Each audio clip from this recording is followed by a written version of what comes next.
میرے عزیز بھائیوں اور بہنوں اور پیس ٹی وی پہ لائیو دیکھنے والے ناظرین، السلام علیکم ورحمۃ اللہ وبرکاتہ۔ آج پیس کانفرنس کا 8واں دن ہے۔ جیسا آپ جانتے ہیں کہ اکثر میں تقریر انگریزی میں کرتا ہوں، چند موقعوں پہ کوشش کرتا ہوں کہ کچھ بات میں اردو یا ہندی میں کہوں۔ چونکہ میری تعلیم انگریزی میں ہوئی ہے، اسی لیے ظاہر ہے کہ اس اردو تقریر میں کافی غلطیاں کروں گا۔ اسی لیے تقریر کو آغاز کرنے کے پہلے ہی میں آپ سب سے معذرت چاہتا ہوں ان غلطیوں کے لیے، اور امید رکھتا ہوں کہ انشاءاللہ آپ میرے غلطیوں کو نظر انداز کریں گے اور میرے تقریر کے پیغام پہ توجہ دیں گے۔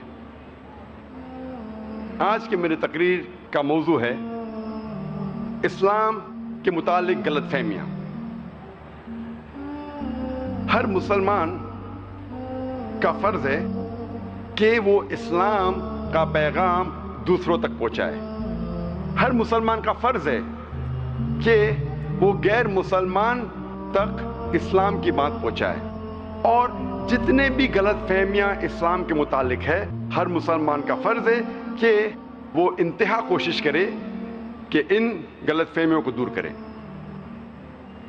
اللہ تعالیٰ فرماتے ہیں سورہ نحل میں، سورہ نمبر 16 آیت نمبر 125 میں، جو آیت کی تلاوت کی میں نے تقریر کے شروع میں، اللہ تعالیٰ فرماتے ادعو الی سبیل ربک بالحکمہ والموعظۃ الحسنہ وجادل باللتی احسن۔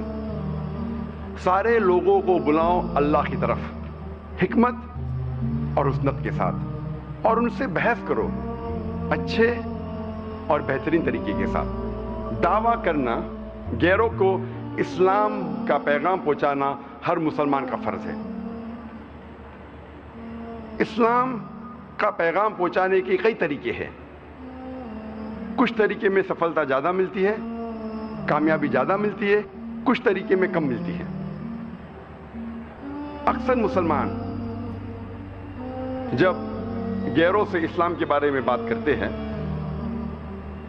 وہ اسلام کے بارے میں 100 اچھی چیزیں کہتے ہیں، لیکن ان چیزوں کو ماننے کے باوجود وہ غیر مسلم، اس کے دماغ میں یہ رہیں گا یہ ساری چیزیں تو اچھی بات ہے، لیکن یہ وہی مسلمان ہیں جو دہشت گرد ہے، یہ وہی مسلمان ہے جو فنڈامنٹلسٹ ہے، بنیاد پرست ہے، یہ وہی مسلمان ہے جس نے اپنے دین کو تلوار کے زور پہ پھیلایا، یہ وہی مسلمان ہے جو ایک سے زیادہ بیوی رکھتا ہے، یہ وہی دین اسلام ہے جو خواتین کو ذلیل کرتا ہے پردے میں رکھ کے۔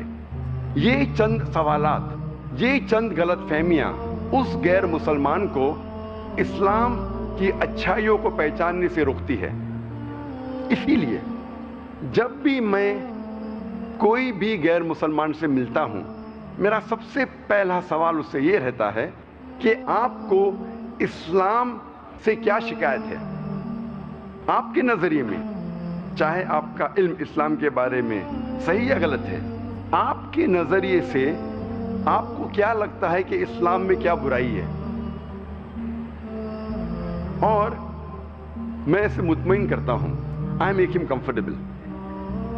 آپ کوئی بھی سوال پوچھ سکتے ہیں اور میں اطمینان دلاتا ہوں کہ وہ قرآن کے خلاف یا اسلام کے خلاف ہے، جو بھی وہ سمجھتے ہیں غلط ہے، وہ بنا جھجک مجھ سے کہہ سکتا ہے۔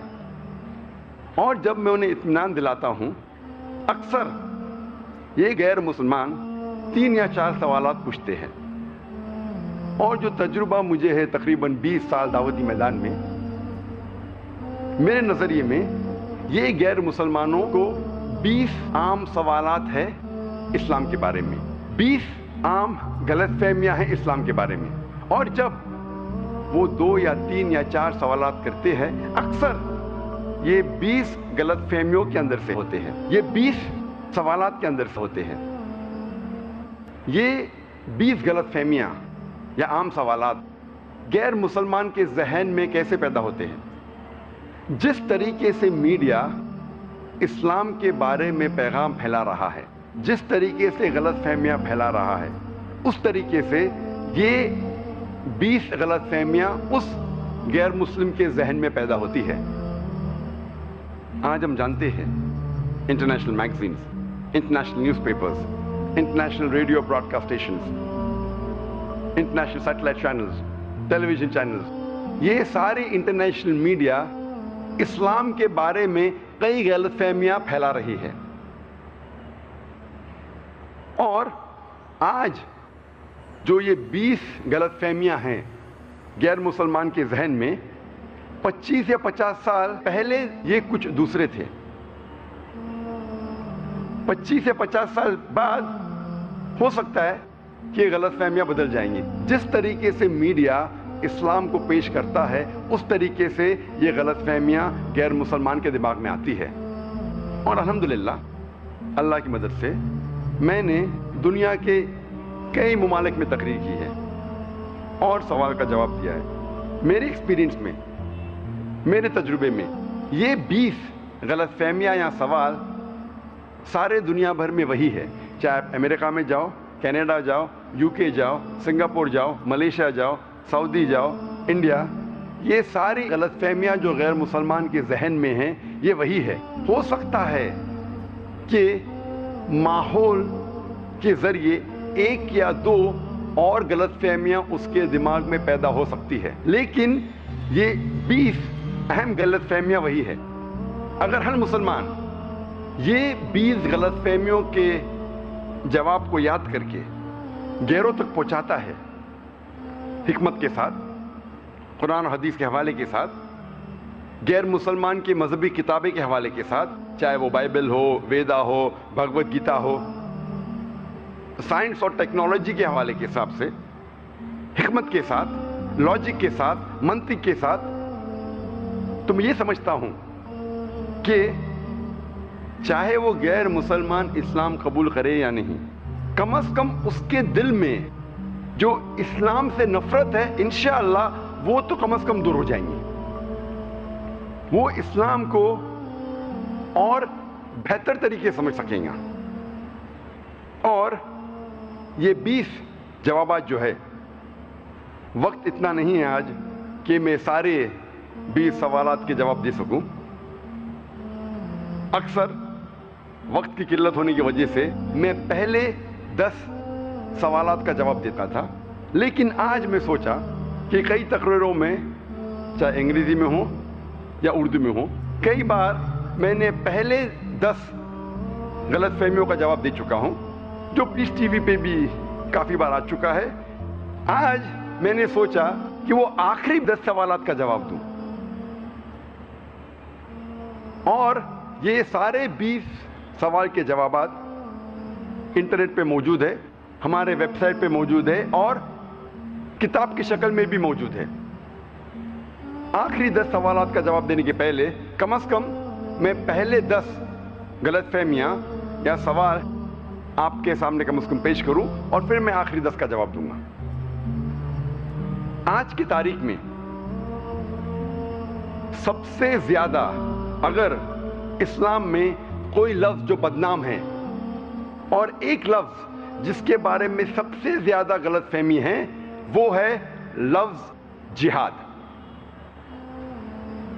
دوسری عام غلط فہمی ہے کہ مسلمان فنڈامنٹلسٹ ہے, بنیاد پرست ہے, مسلمان ایکسٹریمسٹ ہے, انتہا پسند ہے. تیسری غلط فہمی, مسلمان ٹیررسٹ ہے, مسلمان دہشت گرد ہے. چوتھی غلط فہمی, یہ اسلام مذہب تلوار کے زور پر پھیلا.